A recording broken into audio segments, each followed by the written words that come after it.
94.7 FM, MG Radio Network, more than just news.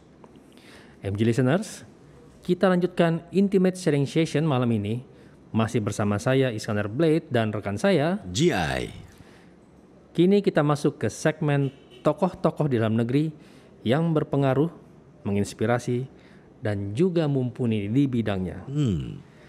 Namun sebelum kita berbincang nih Bung GI dengan tokoh yang satu ini, kita ke berita terkini terkait pembatalan PPKM level 3 jelang Natal dan Tahun Baru atau Nataru. Oke. Pemerintah Provinsi DKI Jakarta masih menunggu arahan pemerintah pusat guna teknis penerapan pemberlakuan pembatasan kegiatan masyarakat atau PPKM khusus selama libur Natal dan Tahun Baru. Oke. Wakil Gubernur DKI Jakarta Ahmad Riza Patria atau yang akrab disapa Ariza mengatakan, hingga saat ini tidak ada rencana pemberlakuan surat izin keluar masuk saat libur Nataru untuk membatasi warga bermobilitas keluar daerah. Pemerintah pusat akan memberikan teknis terkait PPKM selama Nataru dan Pemprov DKI akan menyesuaikan aturan dengan arahan pemerintah pusat tersebut. Sebelumnya, pemerintah pusat membatalkan rencana penerapan PPKM level 3 di seluruh wilayah Indonesia pada libur Nataru tahun ini. Pembatalan itu akan diganti dengan aturan PPKM khusus selama libur Nataru yang berlaku pada 24 Desember 2021 hingga 2 Januari 2022. Dan MJ listeners, narasumber kita hari ini berkaitan dengan moda transportasi darat yang tentu bersentuhan langsung dengan rencana libur Nataru. Kita sapa dulu Pak Antoni Stephen Hambali, owner PO Sumber Alam. Selamat malam Bapak Tony, apa kabar Pak? Ya, selamat malam Bung Iskandar sama Bung Ciai dan MG listeners ya. Siap. Halo YouTuber. Halo YouTuber sekalian. Siap. Oke, kabar baik nih Mas di Jawa Tengah saya. Oh siap, masih di Jawa Tengah ya Pak? Nggak ke Jakarta Pak? Enggak lah. Pak, bagaimana? Tadi kan saya sudah membacakan berita terkait pembatalan PPKM level 3 Pak ya selama Nataru nanti. Lalu bagaimana pandangan Bapak atas dibatalkannya peraturan tersebut Pak? Saya menyambut baik ya, dan teman-teman transportasi menyambut baik sekali. Karena apa? Sebenarnya kita ini kan sudah hampir 2 tahun bergulat dengan pandemi. Dan saat ini kan masyarakat sudah perlu bergerak untuk ekonomi ya. Jadi PPKM ini sudah tidak diperlukan lagi. Dalam arti gini, prokes kita tetap jaga kok. Ya kan? Tapi mereka bisa bebas bergerak tanpa perlu ditakut-takuti. Wah nanti di tengah jalan diperiksa mendadak, kalau misalkan positif langsung dikarantina. Ketakutannya masyarakat kan selama itu. Betul. Itu. Jadi saya menyambut baik itu pembatalan PPKM level 3 ini. Jadi menyambut baik Pak ya. Tapi kan surat keputusan tersebut kan belum diterima di beberapa daerah Pak. Dan bisa jadi beberapa daerah masih menerapkan PPKM level 3 Pak. Nah inilah memang perlu koordinasi antara pusat dan daerah. Ini perlu dieratkan lah. Karena kadang-kadang ada daerah yang mungkin dianggap balelo kemarin, tetap mau jalan, ya kan. Nanti angkanya naik, wah repot juga. Tapi harapannya dengan dari pusat ada perintah bahwa ini tidak perlu ada PPKM dan kita akan tetap pegang prokes. Saya sangat berharap di daerah-daerah menyesuaikan lah dengan aturan ini. Bung Tony, mau bertanya nih, Permenhub itu sudah mengakomodasi keinginan para pengusaha bus mengenai Permenhub yang terakhir protokol kesehatan itu? Sebenarnya sudah. Oh sudah? Ya. Lalu apa yang menjadi masalah nantinya? Biasanya pelaksanaan di lapangan ya. Oke. Karena contohnya kayak kemarin di penyeberangan itu kan, pemeriksaan diperketat atau kadang yang dari Jawa antigennya nanti sampai katakanlah di Bali itu di sana dipertanyakan gitu loh. Betul. Jadi kan ada kesan ini sebenarnya bisnisnya orang lapangan atau gimana sih gitu loh. Ya kan? Karena kalau pemerintah udah jelas antigennya itu misalkan H-2 boleh. Ya kan? Berarti kalau saya berangkat tanggal 3 harusnya antigen tanggal 1 boleh dong. Gitu bisa. Tapi sedangkan kan perjalanan kalau misalkan dari Sumatera atau Jawa ke Bali itu kan mungkin makan waktu 24 jam lebih di Di jalan. Ya. Iya. Nah itu sampai sananya nanti dipertanyakan. Iya. Ya. Gitu. Iya. Tapi nanti sebagai pengusaha bus pasti juga punya kekhawatiran nanti akan ada muncul nih waktu jelang Nataru nih travel gelap atau plat hitam. Gimana tuh Pak Steven? Wah itu sudah kita alami sejak Lebaran 2020 ya Pak. Iya. Oh. Jadi saat kami itu tidak boleh bergerak, angkanya kok tetap tinggi penyebarannya. Artinya masyarakat bergerak. Oh. Entah itu dengan mobil pribadi atau ya lewat travel gelap itu. Karena memang sangat sulit dibedakan. Mereka Betul, sama-sama menggunakan plat hitam. Ya. Nah, Pak Tony, kembali Ya. ke yang terkait protokol kesehatan, Pak. Tadi kan bagaimana perusahaan otobus itu dalam menerapkan protokol kesehatan, Pak? Tadi kan bisa jadi ditanyakan di tengah jalan oleh pihak mungkin DLLJR atau nggak Disub gitu, Pak ya. Nah, Ya, apakah di perusahaan Bapak sendiri sudah menerapkan menerapkan antigen atau nggak PCR untuk penumpangnya, Pak? Kita selalu menghimbau penumpang untuk sudah melakukan antigen ya, syarat-syarat yang diminta pemerintah. Tapi kami ini kan sesama warga sipil, nggak boleh dong saya meriksa-meriksa suratnya penumpang. Ya. Cuma memang kita sama-sama tahu di perjalanan kalau memang ada pemeriksaan dari petugas, kan kita harus siap menunjukkan surat-surat yang diminta. Nah itu kami serahkan ke penumpang. Ya. Gitu. Tapi kalau dari sisi kami sendiri, kami minta tetap masker, suhu badan kita periksa, lalu bis juga kita bersihkan sesuai dengan protokol lah. Seperti itu, Pak. Kalau misalnya penumpang menggunakan misalnya Peduli Lindungi itu bagaimana, Pak? Tetap masih diterima, Pak? Kami menerima, ya. Oh gitu. Menggunakan kan mereka? Iya. Ya, menggunakan Peduli Lindungi. Jadi biar di jalan mungkin pada saat misalnya di stop oleh pihak Dishub, para penumpang sudah ada itu bisa Pak ya untuk menjadi alternatif lain selain antigen maupun PCR gitu ya Pak? Harusnya, karena kan kalau antigen yang resmi itu kan mereka biasanya langsung terupdate ke aplikasi Peduli Lindungi ya. Iya. Jadi misalkan di Pulau Gebang, dia masuk ke Pulau Gebang, itu scan, begitu dia hijau di Pulau Gebang harusnya dia hijau, ya kan? Itu, jadi dia lalu masuk ke kendaraan dalam perjalanan. Nah nanti misalkan keluarnya di katakanlah terminal Jogja, mestinya scan sana, jadi kan aplikasinya ngerti kalau dia sudah di Jogja sekarang. Gitu. Iya. Nah Pak, tapi kan nggak semua penumpang itu kan masuk ke terminal Pak. Kalau misalnya yang kayak dijemput di agen-agen, itu bagaimana Pak? Betul lah, yang seperti itu kita tetap menghimbau. Itu tadi. Pak, Bu, ya ini pokoknya kayak ketentuan yang surat-surat dan persyaratan bepergian oleh pemerintah harus disiapkan, gitu. Nah, jadi itu tanggung jawab masing-masing penumpang. Iya. Nah, Pak, yang jadi saya penasaran kembali tadi pertanyaan dari Bung Jaya tadi Pak, kan Bapak pernah mengalami pada saat semua angkutan antar kota antar provinsi bisa dibilang cukup ditekan lah gitu untuk mengangkut penumpang dari Jakarta keluar dari Jakarta. Lalu ada yang travel gelap itu tadi Pak. Betul. Dampaknya apa Pak terhadap perusahaan otobus Pak? Sampai saat ini itu travel gelap itu makan porsi 50% lebih 50% dari lebih. industri transport kami. Ya. Besar juga ya. Oh besar banget Pak. Justru sekarang kami udah nggak khawatir sama pandemi. Kami khawatirnya sama travel gelap ini. Bisa sampai seperti itu ya? Ya. Karena sampai saat ini kejadian yang ada di lapangan di desa-desa itu tiap desa sekarang tumbuh 1-2 pengusaha angkutan. Tapi ya mereka pakainya dengan angkutan gelap dan sarananya itu pakai WA, gitu, medsos, gitu. Ya. Pak Tony, menurut Pak Tony, apakah pemerintah sudah tegas, baik pusat maupun daerah nih ya, dalam kebutuhan transportasi darat, khususnya bus antar kota dan antar provinsi? Tegas dalam hal apa ini? Dalam hal penerapan protokol kesehatan, prokes, cukup tegas Pak. Karena kemarin kami di terminal-terminal itu masuk pasti dibuatkan kayak surat jalan. Gitu. Jadi waktu di Pulau Gebang itu juga ada surat jalannya. Kemudian sampai di terminal Purworejo sini kami masuk harus ada surat antigennya diperiksa itu sama petugas.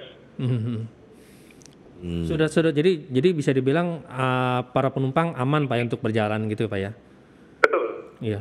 Nah lalu bagaimana perusahaan-perusahaan otobus dalam hal ini angkutan antar kota antar provinsi menyikapi mungkin dalam hal ini dalam ke depan PPKM ini benar-benar batal gitu loh Pak? Oh ya, kalau kami sih dengan teman-teman ya menyambut sangat senang ya, asal jangan berubah-ubah dan jangan nanti sudah dadaan ada lagi kayak kejadian di awal tahun 2021 kan, akhir tahun itu kan. Kami sudah persiapan untuk Nataru, tiba-tiba PPKM-nya dikencangkan. Pak Tony, belakangan terakhir kemarin sempat terjadi kelangkaan BBM Pak Tony. Ya. Lalu bagaimana operasional bus akap dalam menjalankan bis-bisnya nih Pak Tony? Wah, ini informasinya cukup nganu ya. Jadi memang kemarin sempat ada kelangkaan BBM lah. Sebenarnya bukan langka, tapi mereka dibatasi belinya. Jadi kalau bis besar itu boleh beli maksimal 200.000 kalau nggak salah. Jadi memang mempersulit ya. Nah, hal seperti ini yang memang disayangkan oleh pelaku ya pengusaha transportasi darat lah. Kesannya kan antar nggak tahu instansi atau antara pemerintah dan BUMN dalam hal ini Pertamina ini kok sepertinya tidak sinkron. Gitu. Jadi kok kita ini mau jalan malah dibatasi gitu. Kan, iya, jadi kan ini mau gimana, ekonomi mau bergerak, tapi kalau BBM-nya nggak ada, ini yang ditakutkan juga akhir tahun seperti ini. Itu. Nah, Pak, ini bukannya bagian dari rencana pemerintah ya Pak untuk mengurangi konsumsi BBM tersebut, khususnya solar, untuk beralih ke emisi gas buang yang standarnya Euro 4 Pak? Betul, ya kemungkinan itu. Tapi kan harus dicermati ya. Sebenarnya kalau kami sih pengennya, oke, kalau memang mau pemerintah rencananya itu, juklaknya itu di lapangan harus jelas. Katakanlah, oke, angkutan umum plat kuning boleh membeli solar, ya kan? Yang nggak boleh itu saat ini kan yang sudah berlaku kan memang aparat, yaitu angkutan polisi, tentara itu plat nomornya nggak boleh beli BBM bersubsidi solar. Terus yang plat merah juga nggak boleh, ya kan? Tapi sebagian plat hitam kan memang masih ada. Nah ini kalau perlu ditertibkan, artinya benar-benar SPBU dibilang dilarang yang plat hitam. Tapi plat kuning ini kan penggerak ekonomi ya. Betul. Masa kita juga kesulitan. Nah ini kan nggak sinkron atau kurang koordinasi lah. Menurut saya seperti itu. Nah, Pak, terkait penerapan BBM standar Euro 4 nanti April 2022 ya Pak ya? Ya. Apakah perusahaan otobus sudah siap Pak untuk menyambut hal itu Pak? Kalau dari kami tentu siap karena gini. Secara mesin kalau BBM-nya grade-nya lebih bagus kan mesin bisa menerima ya. Jadi kalau misalkan grade-nya BBM-nya harusnya pakai Pertamax Plus atau Pertamax, diminumin premium ya dia akan ngelitik. Tapi kalau solar sama juga, kalau ini BBM-nya mesinnya dikasih BBM yang lebih baik tentu lebih siap. Masalahnya bukan pada spek teknisnya. Gimana dengan harga tiketnya? Apakah karena harganya kan cukup tinggi itu, maka akan signifikan sekali kenaikannya. Nah kalau kenaikannya sangat signifikan, saat ini kondisinya kami ini sudah sulit dihantam oleh angkutan ilegal yang mereka mungkin katakanlah bisa minum pertalit lah. Iya. Nah kalau misalkan tiketnya dinaikkan lagi, maka kami sangat tidak bisa bersaing dengan mereka. Bisa dibilang ya industri transportasi darat akan mengalami kehancuran ya. Iya. Itu sih analisa saya. Jadi dilematis. Jika harga BBM naik, mau nggak mau pengusaha otobus juga akan menaikkan tiket, tapi nggak mungkin juga menaikkan tiket karena ini terkait kehidupan ekonomi rakyat yang ya pengguna bis Pak ya? Betul, dan ini kan nanti akan ke hukum pasar, artinya kalau kita menaikkan harga tiket, ya kita mungkin akan harganya sama-sama kayak kereta api, ya kan, lalu juga sama kalah sama angkutan gelap, gitu. Jadi apa untungnya naik angkutan umum lagi gitu? Sudah nggak relevan. Selama ini perusahaan otobus ini menggunakan biosolarnya apa sih Pak? Biosolar atau apa Pak? Ya, kita menggunakan biosolar.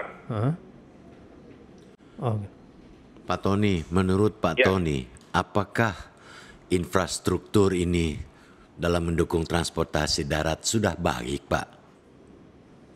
Oke, kalau infrastruktur yang kita bilang dalam bentuk jalan saat ini cukup baik Pak.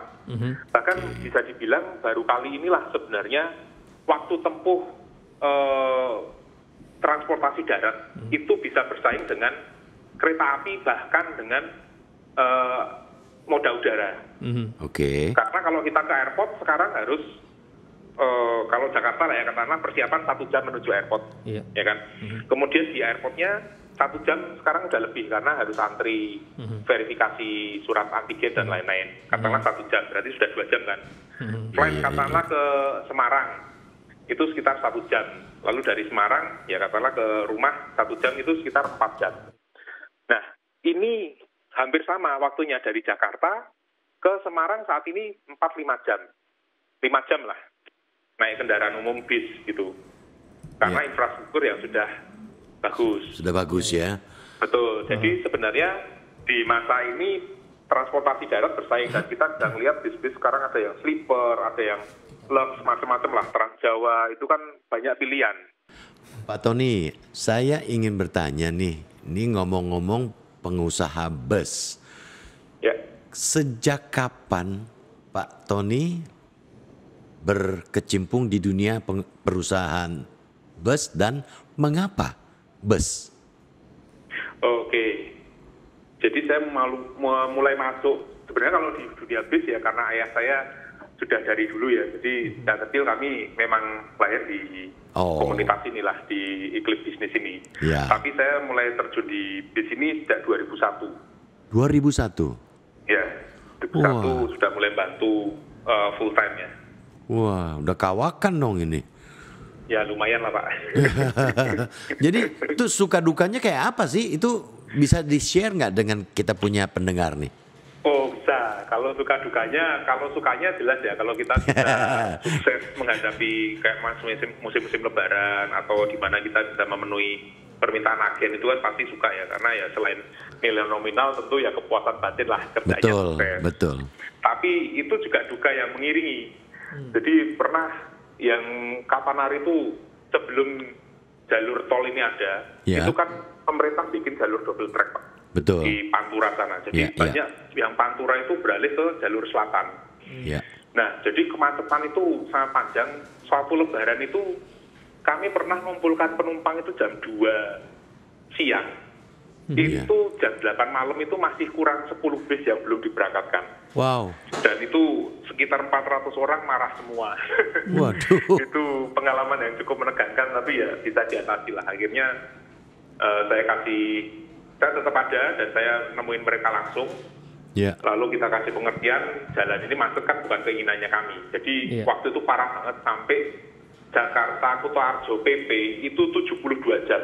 72 jam? Ya, 3 hari. Itu tahun berapa itu Pak? Itu mungkin sekitar tahun 2014, ya mungkin 14-15 lah. Iya. Itu. Jadi ya itulah, akhirnya sampai jam 1 malam saya nungguin, ada yang tetap mau berangkat malam itu karena besoknya harus kerja, dan ada yang kita reschedule untuk pagi hari. Oh, iya. Ini sementara ini sementara Pak Tony ini di Jawa saja atau di luar Jawa juga? Kami cuma jurusannya Jogja sampai Merak maksimal. Sampai Merak. Oh. Ya, memang dari dulu kita nggak nyebrang karena kalau menyeberangan itu kan sudah faktornya tambah lagi, faktor alam kan mempengaruhi. Iya betul. Itu karena ombak tinggi, pasang, macam-macam itu nanti kapal nyebrangnya susah. Iya. Gitu. Tapi rencana untuk buka rute ke wilayah Sumatera ada dong? Saya kebetulan orangnya nggak ekspansif sih, jadi ya cukup lah. Nggak tertarik Pak buka ke arah Sumatera?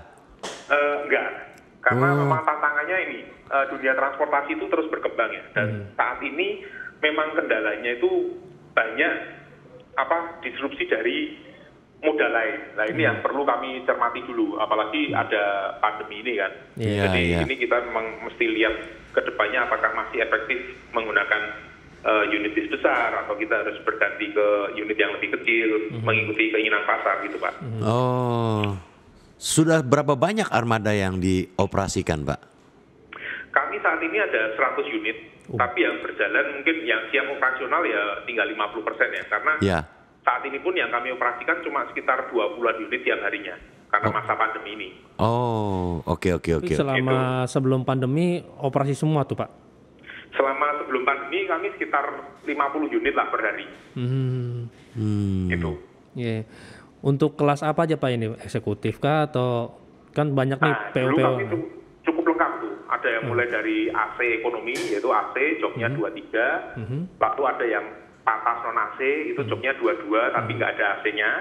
Kemudian ada lagi yang AC 22, nggak ada toiletnya. Lalu ada yang AC pakai toilet. Nah, tapi karena ini pandemi, saya seragamkan semua jadi satu kelas, yaitu AC dengan toilet dan smoking area. Pak, untuk efisiensi sih. Ya. Lanjut Pak. Ya itu kelasnya saya jadikan satu, jadi sekarang cuma AC toilet saja. Oh gitu. Pak, Bapak tuh awal sebelum berterjun di akap sempat di pariwisata dulu ya Pak ya?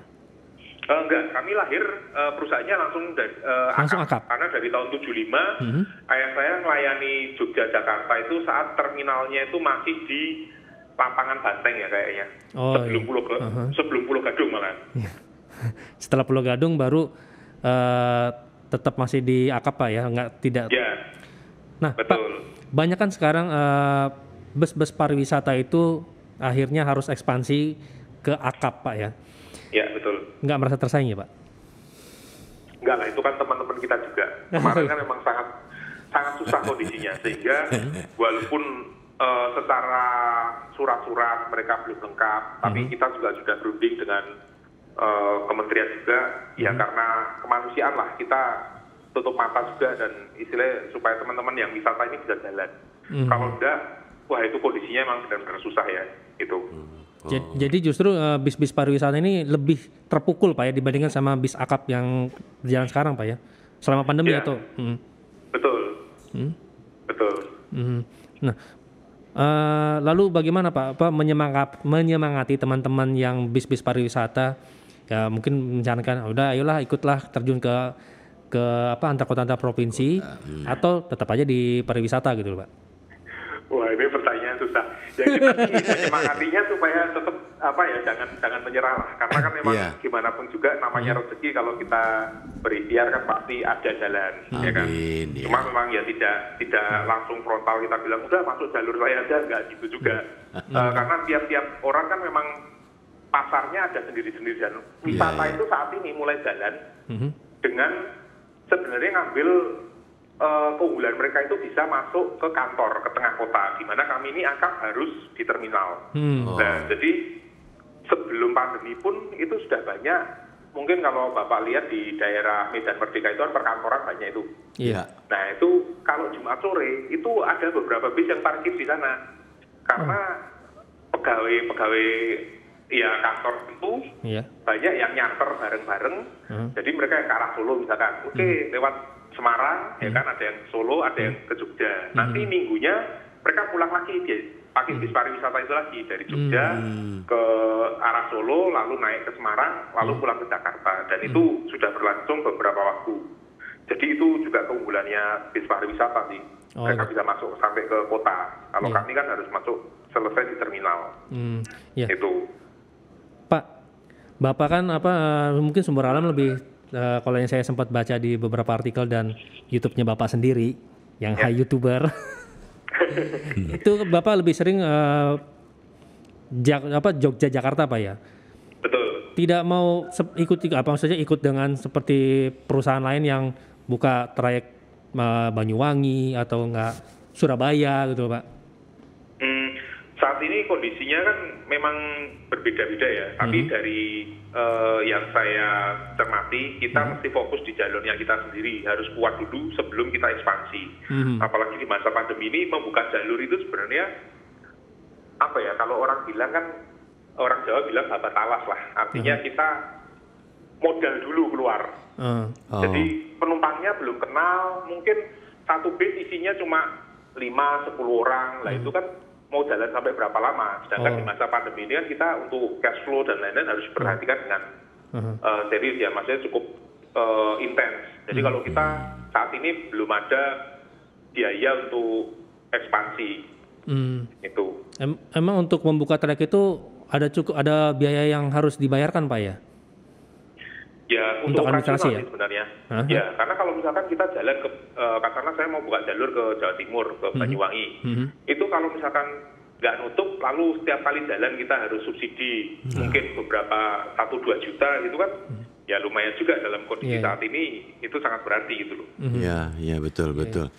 Itu karena kita buka pasar untuk orang kenal itu mungkin butuh waktu sekitar, ya kalau sekarang dengan zaman medsos pun mungkin perlu waktu 1 bulan.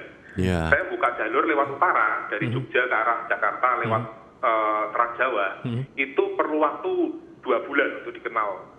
Oh, 2 Sehingga bulan. penumpangnya stabil. Oh, lama juga ya. Jadi perkenalan itu cukup lama juga Pak, nggak berdasarkan dari brand Pak ya, maksudnya kayak nama-nama itu nggak perlu Pak ya. Jadi justru memperkenal. Halo Pak. Halo Pak Tony. Halo? Halo? Halo Pak Tony, masih mendengar suara saya Pak? Baik. Mungkin boleh kita bisa ceritakan lagi apa? Iya, iya, iya. MG listeners, ini sekedar informasi saja. Memang bisnis untuk bus ini ya tidak mudah. Betul. Karena saya juga dulu pernah terjun di dunia transportasi, hanya saja saat itu saya terjun di dalam mobil limosin. Oh. Jadi khusus Mercedes dulu. Itu saya jalankan mulai dari 3 mobil sampai kita mempunyai 23 mobil. 23 mobil. Itu ya. Ya. Itu perjalanannya kemana aja tuh Om? Wah itu jalannya kemana-mana, Jakarta Bali. Oh, Jakarta Bali. Oh, tapi pada saat itu belum ada infrastruktur seperti sekarang ya Bung? Belum ada. Waduh itu Harus lewat Pantura dulu. betul dan Macet ria gitu ya. betul dan kita sewanya itu per hari. Oh, per Kita sewanya per hari. Jadi daily rate gitu ya. Iya, iya, iya. Oke. Baiklah kalau begitu sekarang kita telah tersambung lagi. Iya. Halo Pak Tony.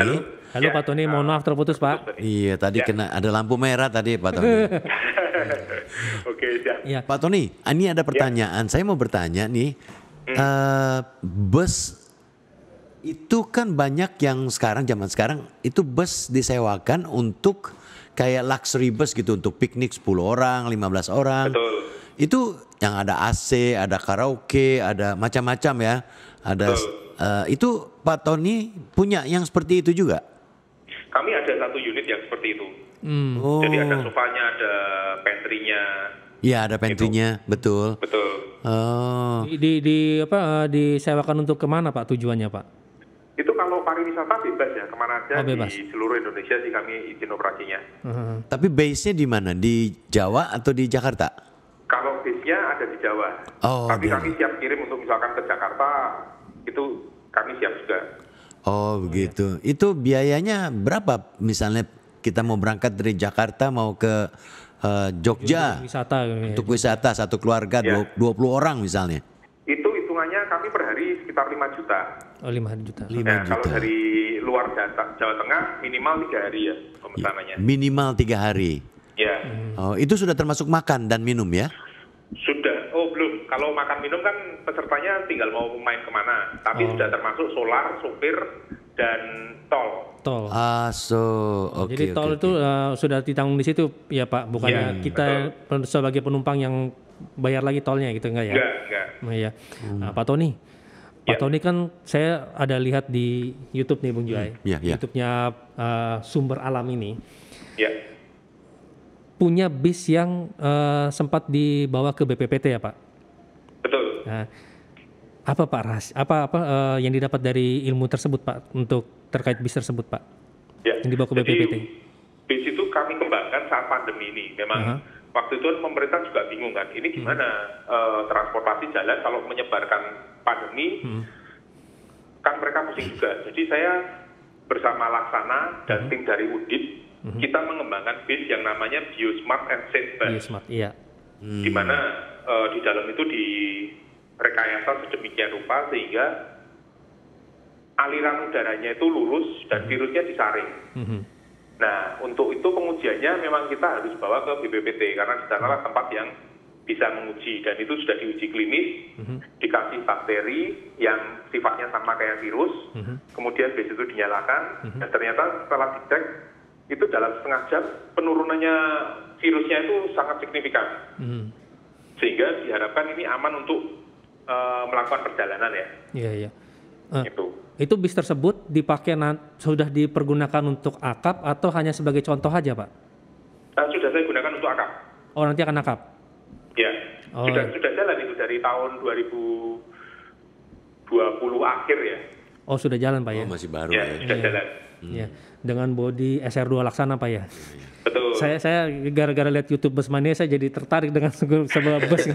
Saya juga tertarik juga dengan ketika informasi Bapak yang menyampaikan terkait cara pertama seorang pemula, misal contohnya kayak saya gitu loh, untuk membuka PO gitu loh. Apa sih Pak yang harus pertama kali kita mulai gitu Pak dari saya gitu untuk membuka PO akap gitu Pak? Kalau mau buka PO itu pertama harus tahu pasarnya. Jadi memang semua bisnis harusnya kan tahu pasarnya lebih dulu ya. Ada kebutuhan, lalu kita supply. Nah setelah itu ya perlu 5 unit untuk dapat izin dari Kementerian Perhubungan itu minimal 5 unit. Oh 5 unit Pak ya? Ya, karena emang ini supaya menjaga kayak ya kalau di pesawat itu kan dulu banyak pesawat pada leasing, maskapainya nggak punya pesawat, lalu ya seenaknya lah. Lalu tanggung jawabnya juga kurang. Nah ini supaya tidak terjadi di transportasi darat, maka regulator mensyaratkan ada kepemilikan 5 unit kendaraan. Itu 5 unit dalam bentuk misalnya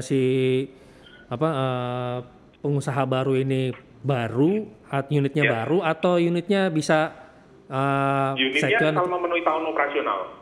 Oh gitu. Jadi kalau untuk akap itu bisa digunakan sampai 25 tahun. Jadi kalau sekarang ini maksimal usia tahun buatan 96 masih boleh untuk akap. Untuk akap ya? Kalau untuk pariwisata sendiri? Terakhirnya 96. Kalau untuk pariwisata itu 15 tahun. 15 tahun. Nggak ketuaan tuh? Sebenarnya kalau dibilang ketuaan, kita kan ada KIR Pak. Iya. Jadi asal di KIR itu lolos uji, emisinya lolos, kemudian remnya lolos, kemudian lampu-lampu juga lolos, layak jalan, maka sebenarnya secara operasional itu layak jalan. Oh, secara operasional oke ya. Oke, itu. Iya. Tapi menurut Pak Tony ini, maaf sih ya, apakah pemerintah ini sudah cukup tegas terhadap travel gelap nih? Terus harapan Pak Tony sebagai pengusaha bus gimana nih? Wah, kalau untuk travel gelap saat ini memang kami melihat tindakannya tidak ada ya dari pemerintah ya. Oh, tidak ada sama sekali ya Pak ya?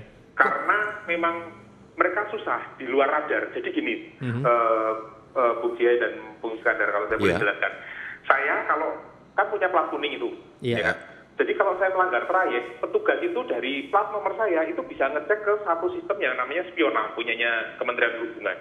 Dari situ katakanlah saya biasanya kok kelihatan di Jawa Timur, maka saya bisa ditangkap sama petugas di Sub di Jawa Timur. Karena ini harusnya nggak di trayek sini, COVID ini main ke sini ngapain? Ya kan? Nah, tapi kalau plat hitam di depan mata petugas, saya juga tanya ke teman-teman di dinas maupun di sama-sama pengusaha bis kan, mau diapain itu kendaraan plat hitamnya? Petugasnya yang bisa meriksa cuma dari kepolisian, ya kan? Kalau STNK lengkap SIM-nya ada, itu sudah nggak bisa apa-apa. Karena mereka kan nggak tahu itu jemput penumpang atau enggak. Kalaupun tahu, ditanyain, lah ini saudara Pak, ini saya jemput temen, kan sudah nggak bisa apa-apa. Susah juga ya. Susah juga sebenarnya, tapi kalau secara teknis dengan teknologi bisa. Kalau misalkan semua pengusaha PO itu kompak dan melaporkan travel gelap, nomor travel gelap itu tersebar di medsos. Bahkan mungkin kalau sekarang cari di medsos, Anda mau cari mana? Travel ke Cirebon, itu banyak sekali di grup-grup itu kan. Nah kalau nomor-nomor itu dilaporkan kerjasama dengan Kominfo, maka nomor-nomor itu bisa diblokir. Oke. Kalau mau tegas ya dilacak. Betul. Cuma ya itu kerjaannya cukup rumit lah. Mungkin aparat kita sekarang nggak sempat ngurusin yang gini-gini. Harusnya sih. Pandemi ya Pak ya. Nah itu kan sebuah excuse lah ya. Karena saya harap sih sebenarnya regulator ini kan jadi wasitnya. Artinya ada istilahnya kalau di game sebuah pertandingan ini lagi ada kerusuhan ya harusnya dia berdiri juga ini regulasinya seperti ini gitu loh. Justru harus sebagai wasit, bukan sebagai penonton ataupun sebagai pemain, Pak, ya, di situ, Pak, ya.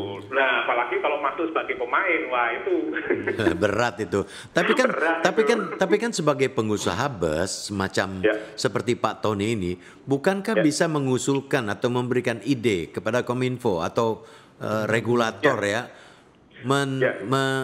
menanamkan apa ya namanya ya? Kalau boleh saya bilang sih, menanamkan GPS di dalam mobil plat hitam di seluruh Indonesia. Kalau di plat hitam saya nggak tahu aturannya, tapi di plat kuning kami sebenarnya sudah secara regulasi kami diminta dan kami sudah comply. Makanya artinya itu saya juga bilang, lah apa artinya kita ngikutin uji kir, ngikutin pasal GPS, ya kan? Betul. Tapi kita nggak ada perlindungannya gitu. Iya.